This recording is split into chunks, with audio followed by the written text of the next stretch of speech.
అందరికీ శుభాభినందనలు. మనం చక్కగా ఈ 2026 సంవత్సరంలో ఫిబ్రవరి మాసంలోకి అడుగుపెట్టేశాము. ఈ ఫిబ్రవరి మాసంలో రాసుల్లో రెండవ రాశిన వృషభ రాశికి సంబంధించి ఎలా ఉన్నాయో ఫలితాలు తెలుసుకుందాం. ముఖ్యంగా ఈ కృత్తిక మొదటి పాదం మేషరాశికి వెళ్తే కృత్తిక 2, 3, 4 పాదాలు, రోహిణిలో 4 పాదాలు, మృగశిరలో మొదటి 2 పాదాలు కలిస్తే వృషభ రాశి కింద వస్తుంది. అందరికీ తెలిసిందే, కొత్త వాళ్ళ కోసం. ఫిబ్రవరి మాసంలో వృషభ రాశి వారికి గ్రహగతులు బట్టి చూస్తే ఒక అద్భుతమైన మార్పును, ఒక నూతన ఉత్తేజాన్ని, ఎందుకంటే కొన్ని రోజులుగా ఏదైతే కొంచెం నలుగుతున్నట్టు ఉంటుందో అవన్నీ కూడా క్లియర్ అయ్యేటువంటి శుభ ఇది కలుగుతోంది. అలాగే ఈ గాడి తప్పిన వాటిని తిరిగి పట్టాలెక్కించడానికి, విజయవంతంగా మీ పని పూర్తి చేసుకోవడానికి చాలా చక్కగా సహకరించేటువంటిది ఈ వృషభ రాశి వారికి. మీ జాతక రీత్యా స్పష్టంగా కనిపిస్తున్న విషయం ఏంటంటే, లోగల మీరు సాధించలేక వదిలేసినటువంటి క్లిష్ట విషయాలు కానీ, అందుకోలేకపోయినవి కానీ, మీరు వృత్తి జీవితానికి మాత్రమే పరిమితం కాకుండా వ్యక్తిగత వికాసానికి కూడా, మీలో నైపుణ్యాన్ని వృద్ధి చేసుకోవడానికి కూడా ఫిబ్రవరి మాసం మీకు అనుకూలమైనది. అంటే మీలో దాగి ఉన్న సృజనాత్మకత పదును పెట్టాల్సిన విషయం ఏర్పడింది. కొత్త కోర్సులు నేర్చుకోవాలన్నా, కొత్త వ్యాపారాలు ప్రారంభించాలన్నా, అలాగే కొత్త కాంట్రాక్ట్స్ కానీ అగ్రిమెంట్స్ కానీ కుదుర్చుకోవడానికి కూడా అనుకూలంగానే ఉంది. ఒకసారి 1-2 సార్లు బేరీజు వేసుకుని ముందుకు దిగితే గ్రహబలం పరంగా శుభంగానే ఉంది. అలాగే మీకు విద్యార్థుల విషయానికి వస్తే నెలలో వారికి అత్యంత కీలకమైనదిగా చెప్పుకోవచ్చు. ఎందుకంటే పరీక్షల సమయం దగ్గర పడుతోంది కాబట్టి ఇప్పుడు మీరు తీసుకునే చిన్నపాటి అశ్రద్ధ కూడా భవిష్యత్తులో పెద్ద ఇబ్బందులకు దారితీస్తుంది. అంటే ఏంటంటే, ఏమాత్రం నెగ్లిజెన్స్ అయితే చూడబాకండి. జాగరూకతతో చదువు పూర్తి చేయటం మంచిది అనే సూచన చెప్పడం జరుగుతుంది. మీ ఏకాగ్రతను దెబ్బతీసే అంశాలు మీ చుట్టూ కూడా ఏర్పడుతూ ఉంటాయి. స్నేహితులతో షికార్లు, మొబైల్ ఫోన్లు, సినిమా వ్యాపకాలు, ఈ కుస్తీ పట్టడాలు, ఎదుటివాడితో క్లాష్ పెట్టుకోవడాలు, వాడి గురించి అనవసరమైన చర్చలు పెట్టుకోవడాలు, ఇవన్నీ మీ టైం వేస్ట్ చేసేవి చాలా మీకు గ్యాదర్ అవుతాయి. కనుక వీటిని మీకు మీరుగా అవాయిడ్ చేసుకుని సమయాన్ని సద్వినియోగం చేసుకోండి. విదేశాలకు వెళ్ళాలనే ప్రయత్నం చేస్తున్న వాళ్ళకి అనుకూలంగా ఉంది. అడ్మిషన్లు కానీ కొత్త కోర్సుకి వీసాలకి అప్లై చేస్తే ప్రాసెస్ కానీ కొంచెం క్విక్గా జరుగుతుంది, అనుకూలంగా ఉంది. అవి ప్రయత్నించండి. ఆర్థిక ఉద్యోగ విషయాల గురించి మాట్లాడుకుంటే, ఉద్యోగ వ్యాపార రీత్యా నెలలో మీకు మిశ్రమ ఫలితాలను ఇస్తుంది. అంటే ఆర్థిక ధనప్రాప్తి ఉన్నప్పటికీ ఖర్చులు కూడా అదే ఇస్తుంది. అంటే వే ఇన్ వే అవుట్ ఒకేలాగా ఉంటుందన్నమాట. అంటే ఉద్యోగస్తులకు మాత్రం ఈ నెలలో ఒక శుభవార్త వినే అవకాశం ఉంది. ప్రమోషన్ కోసము లేదా ఇంక్రిమెంట్ కోసం ఎదురు చూస్తున్న వారికి నెలలో వారికి కోరిక నెరవేరే సూచనలు కనిపిస్తున్నాయి. మీ కష్టానికి తగిన గుర్తింపు లభిస్తుంది. పై అధికారులతో మన్నన పొందుతారు. బాస్ దగ్గర పరపతి పెరుగుతుంది. ఇక్కడే చిన్న సమస్య కూడా ఉంది.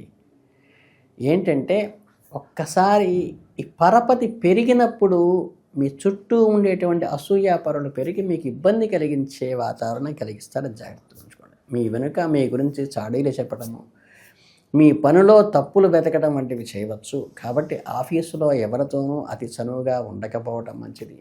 వ్యక్తిగత విషయాలను భవిష్యత్తు ప్రణాళిక సహోద్యోగులతో పంచుకోకండి. కేవలం మీ పని మీద మాత్రమే దృష్టి పెట్టండి. ముఖ్యమైన బిజినెస్ సీక్రెట్స్ జాగ్రత్తగా మీలోనే ఉంచుకోండి. అంటే మీ కొత్త వ్యాపార అవకాశాలు వచ్చేటువంటి సూచనలో పక్కవాళ్ళు దాన్ని డైవర్ట్ చేయకుండా జాగ్రత్త పడండి. పార్ట్నర్షిప్ వ్యాపారాలు చేసేవారికి మధ్య ఉన్న మనస్పర్ధలు తొలగిపోతాయి. కలిసికట్టుగా ముందుకు వెళ్ళటం మంచిది. ఫిబ్రవరి నెలలో వృషభ రాశి వారి ఇంట మిశ్రమ వాతావరణం ఉంటుంది. ఒకవైపు ఇంట్లో సంతోషకరమైన సంఘటనలు, శుభకార్యాలు జరిగే అవకాశం ఉంది. బంధువుల రాకతో ఇల్లు సందడిగా పండుగ వాతావరణం కనిపిస్తుంది. దూరపు బంధువుల్ని కలుసుకోవటము, వారితో సమయం గడపటము మానసికంగా ఉల్లాసంగా మారడానికి ఉపయోగపడుతుంది. ఇదే సమయంలో మీ ఆరోగ్య విషయంలో కొంచెం జాగ్రత్తగా ఉండాలి. గృహమునందు ఆరోగ్య భంగము కలుగును అనే సూచన చెప్పక తప్పదు.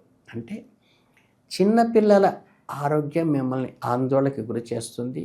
వాతావరణ మార్పుల వల్ల వచ్చే చిన్నపాటి జ్వరం అయినా జలుబు అయినా అశ్రద్ధ చేయకుండా వెంటనే వైద్యుడిని సంప్రదించడం మంచిది. మీ క్యాలెండర్లో మార్కు చేసుకోవాల్సిన తేదీలు కొన్ని ఉన్నాయి. ఫిబ్రవరి 13 నుంచి 17 వరకు గ్రహ సంచారం కొంచెం ప్రతికూలంగా ఉండే అవకాశం ఉంది. ఈ సమయంలో కొద్దిగా అనారోగ్య సమస్యలు తలెత్తే అవకాశం ఉంది. కాబట్టి ఈ 13 నుంచి 17 వరకు కొంచెం కేర్ తీసుకోండి. డ్రైవింగ్ చేసేటప్పుడు అప్రమత్తంగా ఉండండి, నియమాలు పాటించండి. అలాగే ఇంట్లో వండినటువంటి ఉడకపెట్టినటువంటి సాత్విక ఆహారం తీసుకోవటం మంచిది. ఈ వీడియోని చక్కగా చూసిన వారు చక్కగా ఛానల్ని సబ్స్క్రైబ్ చేసుకుని లైక్ చేసుకోండి. సమాజంలో మీ కీర్తి ప్రతిష్టల గురించి చూస్తే ఈ నెలలో అవి సామాన్యంగా ఉంటాయి. ఎంత గొప్ప పనులు చేసినా 10 మంది సహాయం చేసినా దానికి తగినంత ప్రతిఫలం రాలేదేమో అనేటువంటి ఉండేటువంటి అవకాశం ఉంది. ధైర్యంతో తలచిన పనులు పూర్తవుతాయి అనేటువంటి కూడా సూచన చేయవలసింది. అంటే ఏంటంటే కొంచెం డేర్ చేసి అడుగు వేయవలసిన అవసరం అయితే ఎంతైనది. కొత్త విషయాల్లో కొత్త కోణాలను ఆలోచించడానికి ఈ ధైర్యం అనేది అవసరం. అలాగే శత్రువులు దీనివల్ల మీ ముందుకు వెళ్ళటానికి భయపడేటువంటి పరిస్థితి వస్తుంది. చక్కగా వాళ్ళు ఎక్కువ రిస్క్ వల్ల పనులకు దూరంగా ఉండండి, కానీ కొంత దేనికి భయపడటం లేదు అనేది మాత్రం ఎదుటి వాళ్ళకి కన్వే అయ్యేట్టుగా అపోనెంట్ వాళ్ళకి చేయండి. గ్రహ దోషాల నుండి ఉపశమనం పొందవచ్చు ఈ నెలలో. అలాగే మీ ఇంట్లో సత్యనారాయణ స్వామి వ్రతం చేసుకోవడం చాలా శుభప్రదమైంది. వీలైతే అవకాశం ఉన్నవాళ్ళు ఖచ్చితంగా ఈ పరిహారాన్ని పాటించండి.